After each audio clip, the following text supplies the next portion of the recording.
On a bien compris que personne ne veut une société avec moins de professeurs, moins de soignants, mais qu'il y a peut-être des pistes, notamment chez nos voisins, sur peut-être la réforme du statut de fonctionnaire. Pour poursuivre la discussion avec nous, Sophie Vénétité, bonsoir. Bonsoir. Vous êtes secrétaire générale du SNES-FSU. Vous allez nous parler notamment, on a parlé des enseignants, mais on va poursuivre la discussion.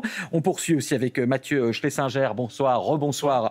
Maire Horizon d'Olivet et président délégué d'Orléans Métropole. Et puis toujours Christophe Jacubizine sur notre plateau, directeur des rédactions des Échos, avec qui nous sommes en partenariat sur cette émission. Alors, je vous le disais aussi en début d'émission, nous avons notre reporter Gilles Papin, qui est en immersion tout au long de la semaine sur eh bien, ce que vous pensez, ce dont vous débattez en France, notamment sur cette question des fonctionnaires en ce jour de rentrée. On va vous retrouver, Gilles, et vous avez été justement interviewé notamment eh bien, des parents, des Français, dont certains ont un avis un petit peu contrasté sur eh bien, le nombre de fonctionnaires en France. Faut-il réformer la fonction publique, comme le veut François Bayrou, supprimer 3000 fonctionnaires dès l'année prochaine, ne pas remplacer un fonctionnaire sur 3 qui part à la retraite en 2027, geler le point d'indice ou encore supprimer la sécurité de l'emploi? C'est des questions qu'on va poser avec Patrick Lemoulor. Bonjour, vous êtes agent des finances publiques, Patrick, et vous êtes aussi syndicaliste à la CGT. Expliquez-moi un petit peu comment vous avez ressenti les annonces du Premier ministre. C'est pas surprenant, c'est pas des annonces surprenantes vu le type de gouvernement qu'on a depuis plus d'un an, voire un peu plus. C'est nier aussi la volonté des Français, nier ce qui s'est dit dans les urnes. On va aller poser la question aux Français. Une coupure aussi massive et directe, je pense pas que c'est forcément la meilleure solution. Il faut garder ceux qui sont nécessaires. Est-ce que tous sont nécessaires? Il y a une couche intermédiaire qui prend pas conscience un peu du besoin de réforme et qui est très contente de s'installer sur ses acquis. Parce qu'il y a des déficits. Oui, il faut trouver les bonnes solutions. Sophie Vénétité, on en parlait juste la demi-heure précédente. Il y a une petite incohérence aussi des Français. Beaucoup disent en ce moment, oui, il y a peut-être trop de fonctionnaires, faut baisser le nombre de fonctionnaires, mais on a vu en première partie d'émission, dès qu'il y a un professeur qui manque ou des classes fusionnées, les gens se plaignent. Donc il y a une petite incohérence là-dessus. Est-ce que vous entendez en partie ce discours? Je ne parle pas spécifiquement sur les professeurs, mais sur, voilà, il y a peut-être des choses à réformer. Christophe Jacubizine nous disait, la population a augmenté de 20% depuis les années 80, population française, mais le nombre de fonctionnaires de 50%. Est-ce que c'est un débat dont vous pouvez débattre? Alors, on est toujours ouvert à la discussion. C'est le principe quand même du débat démocratique, c'est de pouvoir discuter et de discuter en parlant des faits. Et par exemple, alors, sans parler des enseignants et du manque d'enseignants, dans l'éducation nationale, parfois ce sont les personnels administratifs qui sont pointés en disant « regardez tous ces gens dans les bureaux, etc. » Il faut regarder la réalité. C'est déjà des personnels administratifs qui ont perdu des postes ces dernières années, si bien que nous, parfois, quand on appelle dans les rectorats sur la situation individuelle, parfois, il n'y a pas suffisamment de monde pour nous répondre.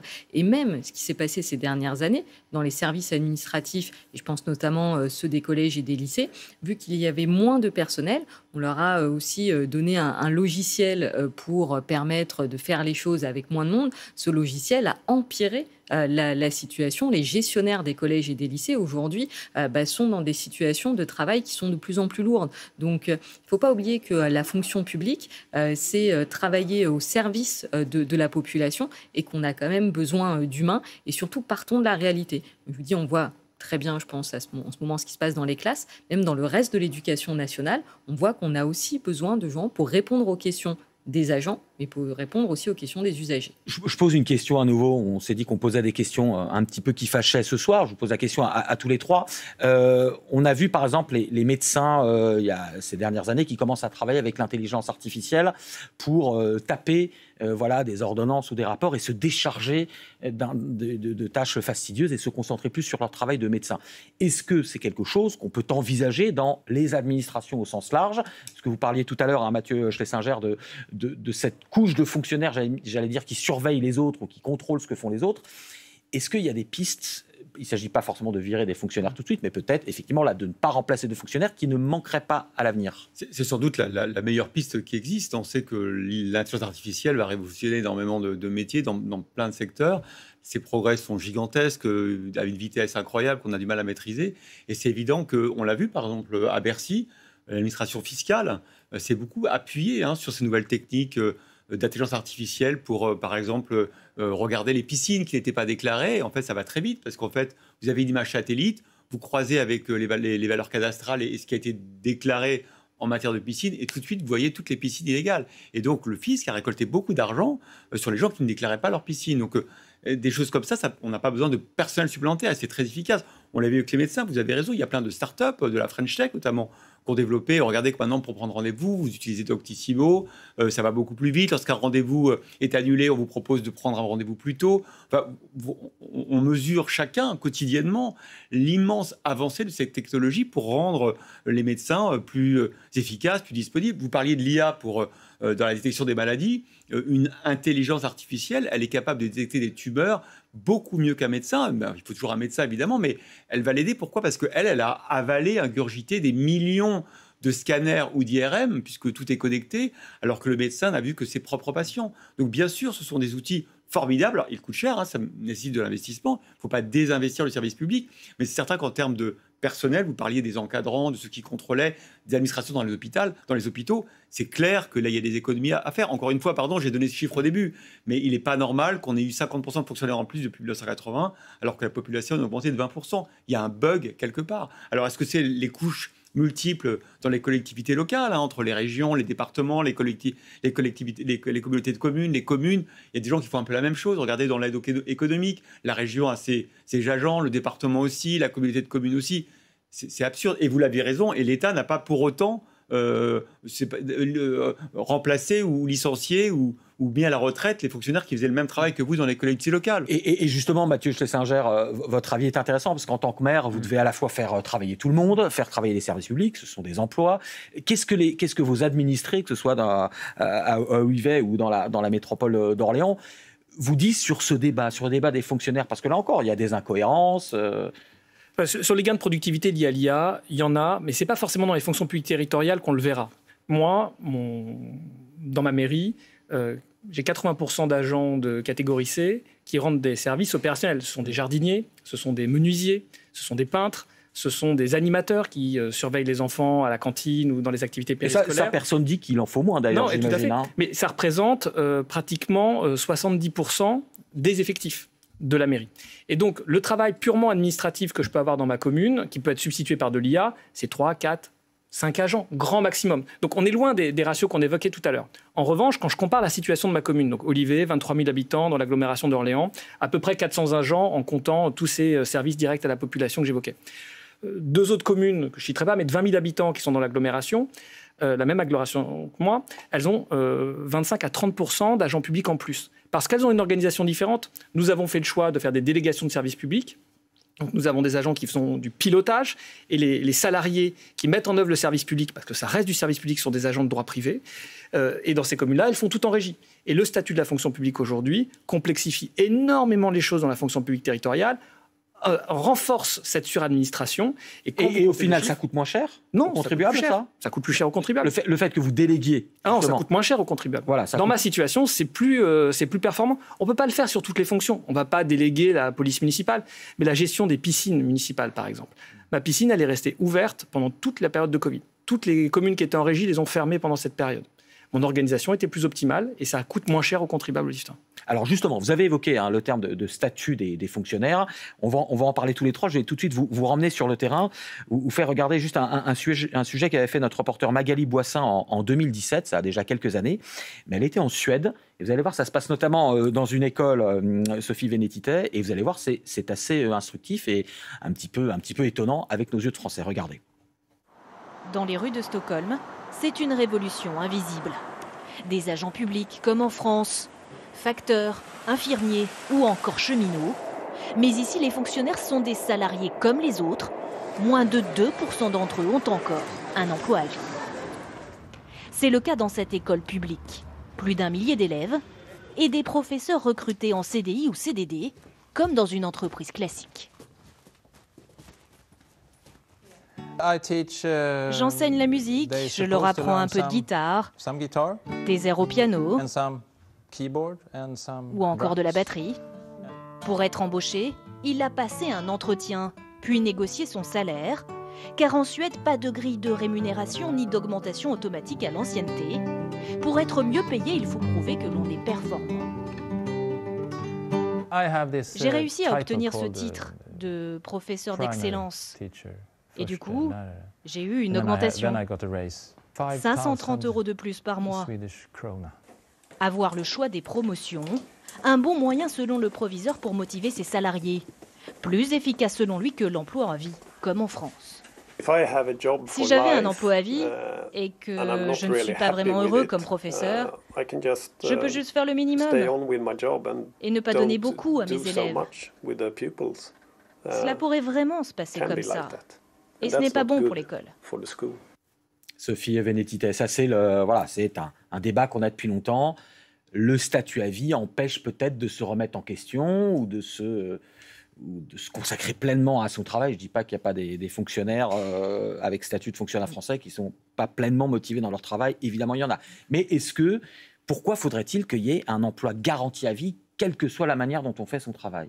Il faut quand même revenir aux origines de ce qu'est le statut de la fonction publique. C'est une forme de pacte social où effectivement on s'engage à travailler pour l'État et non pas pour le pouvoir en place. J'insiste sur la différence entre les deux. On travaille pour l'État et en échange de quoi on a aussi un certain nombre de droits. Alors le statut, c'est un ensemble de droits et de devoirs, mais il y avait aussi, en tout cas, il y a cette forme de pacte social. Et quand on voit ce qui est développé, par exemple en Suède, ça a déjà été un peu tenté, notamment dans l'éducation nationale. Cette idée que, par exemple, on donnerait plus de pouvoir aux chefs d'établissement pour recruter ses propres enseignants afin de mieux coller, entre guillemets, à ce qu'est un établissement, de donner des possibilités d'avantager pour l'avancement ou des primes à la performance. Ça a aussi été tenté.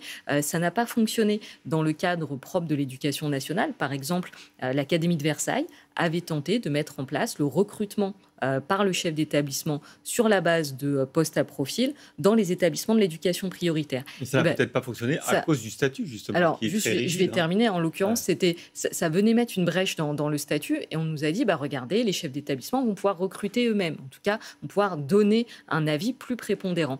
Résultat, ça n'a pas fonctionné. Il n'y a pas eu, vraiment, les postes n'ont pas été pourvus ainsi.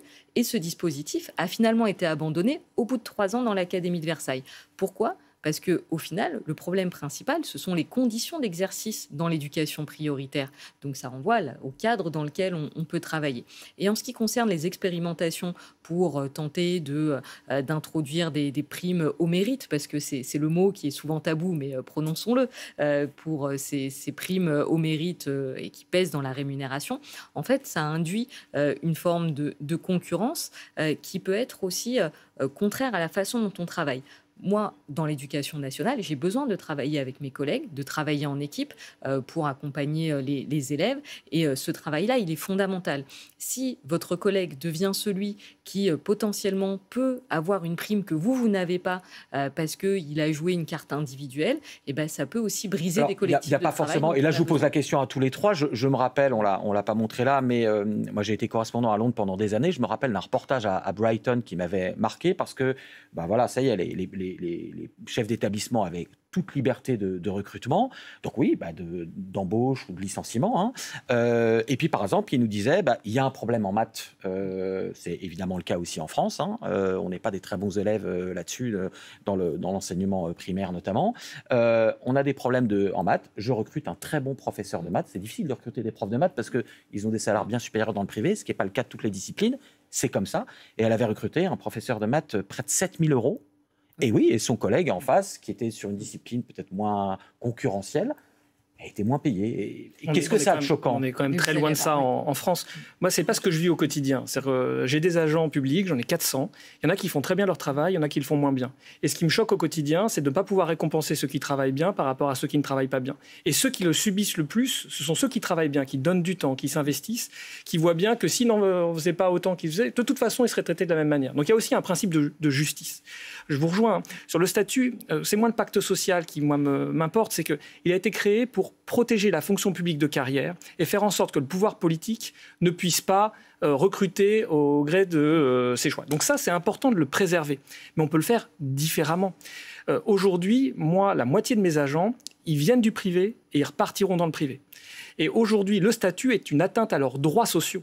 Parce qu'ils cotisent au régime général quand ils sont dans le privé, ils cotisent à l'IRCANTEC quand ils sont contractuels, ils cotisent encore à une 3e caisse de retraite lorsqu'ils deviennent fonctionnaires territoriaux. À la fin, ils ont exercé le même métier, dans les mêmes conditions, tout au long de leur vie, ils ont 3 pensions de retraite et ils y perdent. Et cette attractivité, elle est essentielle pour nous permettre de recruter des gens compétents. Donc le statut qui s'est rigidifié à partir de 1981, parce que ce n'était pas du tout les mêmes règles de gestion avant 1980 et la victoire des socialistes, c'est complètement corseté et les droits sont toujours présents, les devoirs un peu moins. C'est vrai que dans le privé, quand même, on a quand même, depuis des décennies, évolué en mode de management. En fait, il y a des techniques de management pour faire travailler les équipes, pour leur donner envie, pour les récompenser, pour les stimuler. Et c'est vrai que c'est beaucoup plus difficile à appliquer ces méthodes de management d'une équipe dans le public parce qu'il y a des règles très contraignantes qui sont à la fois très protectrices, qui ont été inventées pour ça, mais qui deviennent aujourd'hui souvent un frein parce que, vous l'avez dit, on ne peut pas distinguer ceux qui s'investissent complètement dans leur travail et ceux qui se disent de toute façon, je suis protégé par le statut, quoi que je fasse, j'aurai un avancement standard et automatique. Vous ne pouvez pas le nier, hein, c'est comme ça que ça se passe dans je connais très bien la fonction publique, mes parents y étaient, et donc c'est vrai que parfois il y a un sentiment, à quoi ça sert de faire très très bien mon bon travail, puisque de toute façon ça n'aura aucune incidence sur ma rémunération par exemple. C'est absurde, alors que dans le privé évidemment c'est ce qui permet de motiver les équipes et de donner le goût au travail.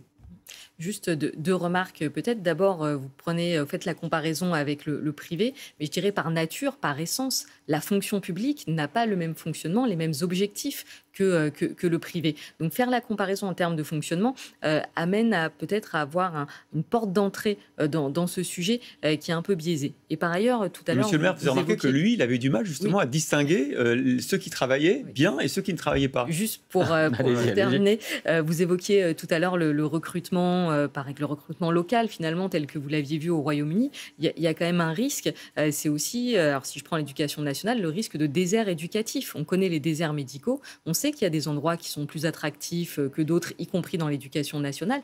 Attention aussi à ne pas déshabiller certains territoires et n'oublions pas que le service public est quand même fondé sur un principe incontournable qui est celui de la continuité. Continuité qui est aujourd'hui bien mise à mal, j'en conviens, mais ce type de solution pourrait encore plus mettre à mal la continuité du service public et il ne faudrait pas qu'on aboutisse à ces déserts éducatifs. En tout cas, vous en reparliez, on va retourner juste sur le terrain, on reparlait justement du Royaume-Uni. Regardez un extrait, c'est un reportage pareil qui date de 2018, effectivement sur le statut, ou le non-statut plutôt à vie des fonctionnaires britanniques. Vous allez voir, c'est à la fin de cette interview qu'on avait fait en 2018, même un syndicaliste était, j'allais dire, dans un autre monde que le nôtre. Écoutez, c'est toujours instructif. Aujourd'hui, elle travaille sur l'écriture d'une pièce de théâtre. Shawn Rowland est scénariste indépendante, mais il y a quelques années, elle était fonctionnaire. Pendant 10 ans, elle a été directrice adjointe d'une école primaire publique dans la banlieue de Londres, jusqu'au jour où... Comme on travaillait avec les enfants, les professeurs en première ligne de l'éducation nationale, moi et plusieurs de mes collègues ont pensé que nos emplois étaient assurés. Mais ils ne l'étaient pas. Et effectivement, un jour, j'ai eu un appel de mon responsable qui m'a dit « Écoute, il y a des réductions budgétaires, tu seras licencié à Noël. » Au Royaume-Uni, la fonction publique est répartie en 2 catégories.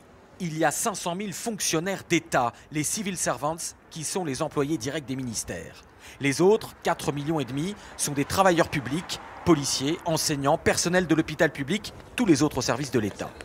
2 catégories mais un même statut. Ils relèvent du même droit du travail que le privé. Aucun n'a d'emploi garanti à vie. Une culture et des règles que ne remettent pas en question les syndicats, habitués au licenciement des fonctionnaires. Si un agent a de mauvaises performances, il ne doit pas continuer à être employé. Nous, en tant que syndicat, on sera là pour s'assurer qu'il sera traité dignement, selon les règles. Mais au bout du compte, un employeur doit conserver la possibilité de licencier. Même si cet employeur est l'État ? Bien sûr, même chose qu'on travaille pour le public ou le privé. Sophie Vénétité, qu'est-ce que ça vous évoque c'est assez déstabilisant quand on est français, quand on écoute un syndicaliste comme ça. Bien sûr, mais c'est toujours intéressant, je le disais tout à l'heure, de débattre, de voir un peu comment ça se passe à l'étranger. Mais très clairement, là, on est sur un autre modèle de fonctionnement. Je rappelle quand même une chose, c'est que le statut, c'est effectivement, on disait, des droits et des devoirs, mais ces droits, et notamment à partir des années 80, ils ont aussi permis de protéger de l'arbitraire. Ils ont aussi permis... Avant les années 80, protection de l'arbitraire, c'est l'essence même de la fonction publique en 1945. Au lendemain de la Seconde Guerre mondiale, et c'est bien d'ailleurs pour en 81, ce qu'on rajoute, c'est la cogestion avec les syndicats. C'est ça qui a perturbé le système. Le paritarisme. Le paritarisme n'est pas la cogestion. Le paritarisme, c'est le fait de... Alors, je vais juste pouvoir terminer, si vous le permettez. Le paritarisme, c'est le fait de pouvoir aussi, à certains moments, pointer des décisions de la part de l'administration qui ne respecteraient pas les règles. Et pour avoir siégé dans un certain nombre de commissions paritaires, je peux vous assurer... Moi de même. Oui, donc j'en ai l'expérience et il y a plein de secteurs où le débat ne peut pas se tenir s'il n'y a pas d'égalité et la voix prépondérante de l'administration ne l'emporte pas systématiquement. Et ça permet de faire respecter des règles, d'éviter l'arbitraire, et c'est aussi important pour la fonction publique. Donc aujourd'hui, ce statut, il est nécessaire pour protéger les agents, mais aussi pour faire vivre la fonction publique. Et on voit bien, c'est pas la première fois qu'il y a des remises en cause du statut, on l'a vécu ces dernières années, mais c'est un élément important pour que la fonction publique puisse assurer ses objectifs, son fonctionnement qui n'est pas celui du privé.